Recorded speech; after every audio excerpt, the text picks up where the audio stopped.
Salut tout le monde, j'espère que vous allez bien. Alors dans cette nouvelle vidéo, dans ma série sur la thérapie ACT, je vais vous présenter une autre stratégie, une stratégie qui se nomme justement nommer l'histoire. Maintenant, si vous venez de tomber sur cette vidéo-là, je vous recommande très fortement de prendre le temps d'écouter mes vidéos précédentes qui vont vous mettre en contexte, qui vont vous permettre de bien comprendre d'où je pars et où je m'en vais à travers le contenu de cette présente vidéo qui va être quand même relativement courte. Mais l'introduction, le contexte dans lequel s'inscrit la thérapie ACT est très important à comprendre. Hein? Je vous rappelle que notre cerveau, même à travers nos pensées et nos émotions négatives, il vise toujours à nous aider. Il nous envoie des messages qu'il y a quelque chose qui cloche. Mais le problème, comme je l'explique dans mes vidéos précédentes, c'est notre manière de réagir à nos pensées, à nos émotions négatives quand on se met à fusionner avec nos pensées et nos émotions en leur donnant toute la place ou en se mettant à lutter contre ces dernières. C'est ce qui se produit le plus souvent quand on souffre de TOC et qu'on est rempli, donc souvent de façon constante, des obsessions qui sont présentes, des pensées intrusives liées à des peurs sur différents sujets. Ben évidemment, ça prend beaucoup de place. Et là, on se met à lutter. Des peurs, évidemment, qu'est-ce qu'on cherche à faire quand on a peur? On cherche à se rassurer. La réassurance étant une compulsion. Les compulsions étant une manière de lutter contre nos pensées, malheureusement. Donc, toutes ces stratégies de lutte-là, lorsqu'on est en fusion mentale, lorsqu'on souffre profondément de nos pensées, de nos émotions, eh bien, on empire la situation sans le savoir et sans le vouloir. Donc, je rappelle aussi que notre cerveau, c'est une machine à raconter des histoires. Donc, les mots que je suis en train de vous dire, ce sont des paroles. Les mots que vous lisez dans un texte, c'est du texte, justement. Et bien, les mots que vous avez dans votre esprit, ce sont des pensées. On appelle ça des pensées, mais ce ne sont que des mots. Donc, le problème est souvent qu'on donne tellement d'importance à ces mots-là qu'on se met à leur donner toute la place et on se met à soit désespérer dans le cas de la dépression en laissant des pensées négatives prendre toute la place, des distorsions cognitives, soit dans le cas du TOC ou dans le trouble d'anxiété généralisée, laisser à des peurs toute la place et y réagir en combattant, cherchant à se rassurer, etc. Donc, ce sont différents pièges et la thérapie cognitive de deuxième vague qui visait justement à apprendre à contrer ces pensées-là en faisant de la restructuration cognitive, eh bien là, on a toujours considéré quand même que c'était difficile à faire, hein? Surtout lorsqu'on est très sensible émotionnellement, on a peu d'attention, donc contrecarrer nos distorsions cognitives, les restructurer, trouver des informations plus valides, ça demande un effort et de l'attention qui sont très importants. Ce qui est difficile à faire, surtout quand on se sent mal. C'est la raison pour laquelle les stratégies ACT, qui sont quand même beaucoup plus simples à comprendre et à appliquer, notamment quand on est sollicité émotionnellement, quand on vit des émotions négatives, eh bien, ça peut être une planche de salut pour appliquer, pour obtenir les mêmes effets que la restructuration cognitive, mais d'une manière beaucoup plus simple. Parce que l'objectif, c'est de permettre à la partie de notre cerveau qui contrôle les émotions, la zone surtout préfrontale du cerveau, du cortex cérébral, par rapport au système limbique, donc la zone au centre de notre cerveau qui est reliée surtout aux émotions. Donc, d'aider le lobe préfrontal à exercer un contrôle sur le système limbique, ce qui est très difficile parce que le système limbique est très puissant.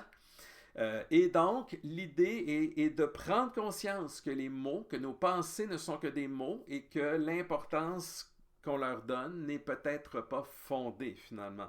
Et donc, l'objectif est de prendre une distance pour apprendre à défusionner avec ces pensées et ces émotions qui prennent toute la place. Donc, pour regagner de la qualité de vie de cette manière-là.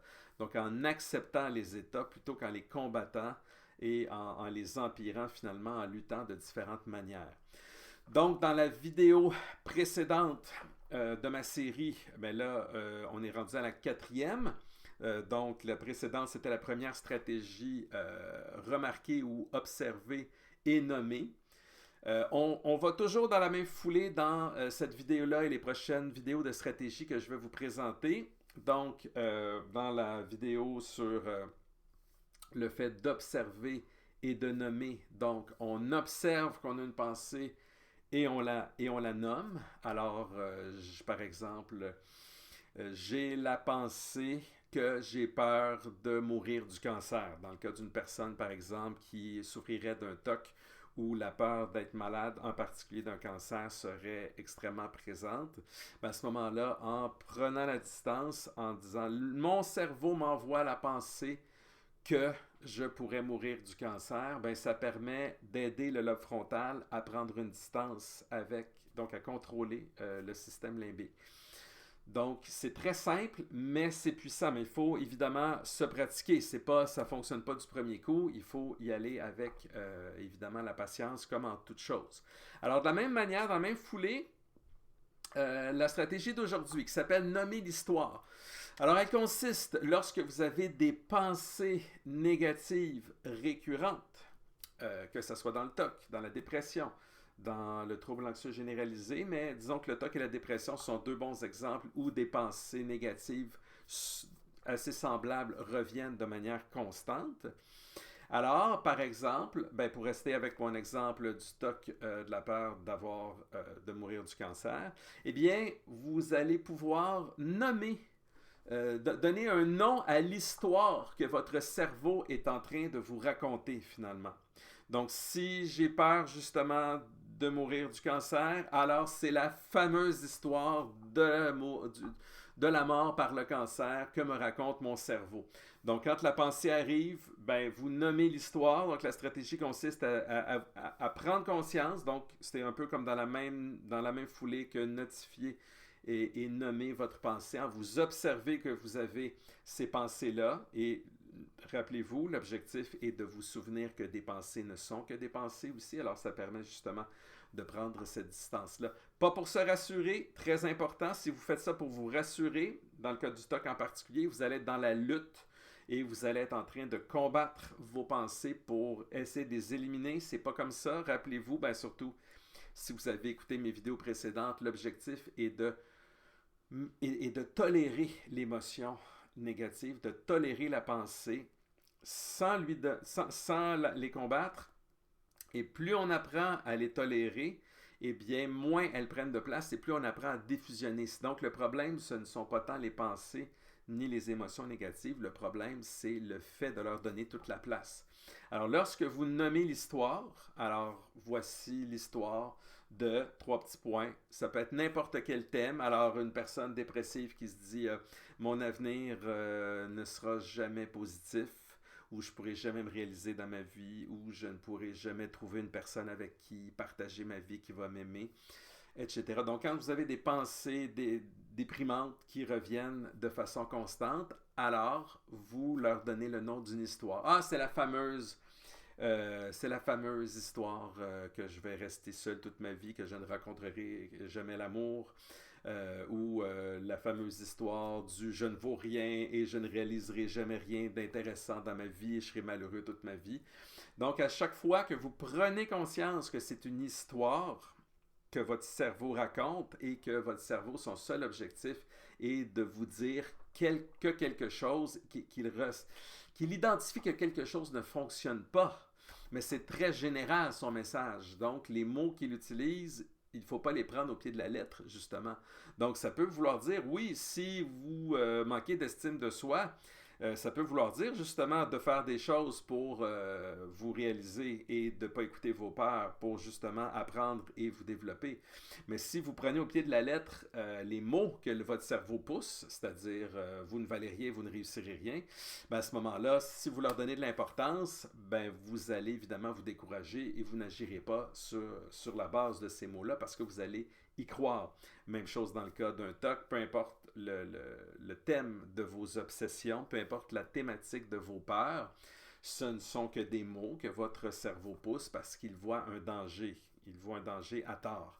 Donc, même si on peut mourir du cancer, ce n'est pas parce qu'on a peur d'avoir le cancer qu'on va s'en protéger plus ou qu'on va mourir davantage du cancer. Donc, même face à des dangers qui pourraient se produire, le fait d'en avoir peur ne change rien par rapport à leur réalité. Donc, c'est pour ça qu'il faut bien distinguer les deux entre la peur et le fait que quelque chose puisse ou non survenir. Parce que ça, c'est souvent une chose que les gens confondent.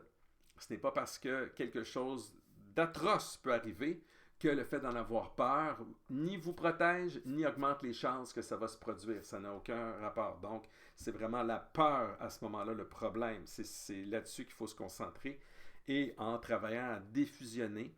Donc, nommez l'histoire liée à votre peur. Ah, tiens, voici la fameuse histoire de ma peur que ma maison brûle. Voici la fameuse histoire que je fasse du mal à mes proches sur le coup de l'impulsion, dans le cas du TOC de phobie d'impulsion, etc. Donc, en nommant l'histoire, vous prenez conscience que vos pensées ne sont que des mots et ça aide votre lobe frontal, préfrontal, à contrôler davantage votre système limbique et à défusionner avec ses pensées et ses émotions négatives. Donc, pratiquer les stratégies, évidemment, là, ça c'est la deuxième stratégie que je vous présente. Je vais vous en présenter d'autres dans les prochaines vidéos. C'est important de les essayer séparément, de bien comprendre les principes. L'objectif n'est toujours pas de vous débarrasser des pensées et des émotions négatives. L'objectif est de défusionner avec ces dernières. Si vous ne comprenez pas bien ce que je veux dire, réécoutez mes 3 premières vidéos, très important pour bien comprendre la perspective ACT. Je vous rappelle aussi évidemment que dans toutes les ressources, dans tout ce que je vous présente dans ma chaîne YouTube, mais ça reste mon site nicolassarrazin.com qui est la ressource fondamentale qui contient toutes mes ressources, des formations web, toutes mes vidéos sont là, aussi de très nombreux articles, beaucoup plus détaillés que les vidéos que je vous présente ici sur ma chaîne. Donc, n'hésitez pas évidemment à, si vous voulez approfondir pour aller mieux, bien, c'est la ressource à consulter en premier. Et évidemment, si vous voulez m'encourager un petit peu, ben, un petit j'aime sur cette vidéo et n'oubliez pas de vous abonner si vous voulez savoir lorsque les prochaines vidéos paraîtront. Et évidemment, n'hésitez pas à commenter si vous avez des questions, des commentaires. Hein, je m'aperçois que vous ne commentez pas beaucoup, mais j'aimerais ça avoir votre point de vue. J'aimerais ça que vous ne vous gêniez pas pour me poser vos questions. Ça me fait toujours plaisir, donc, d'échanger avec vous. Alors, s'il vous plaît, n'hésitez pas à commenter. Alors, sur ce, je vous dis à très bientôt. Bye!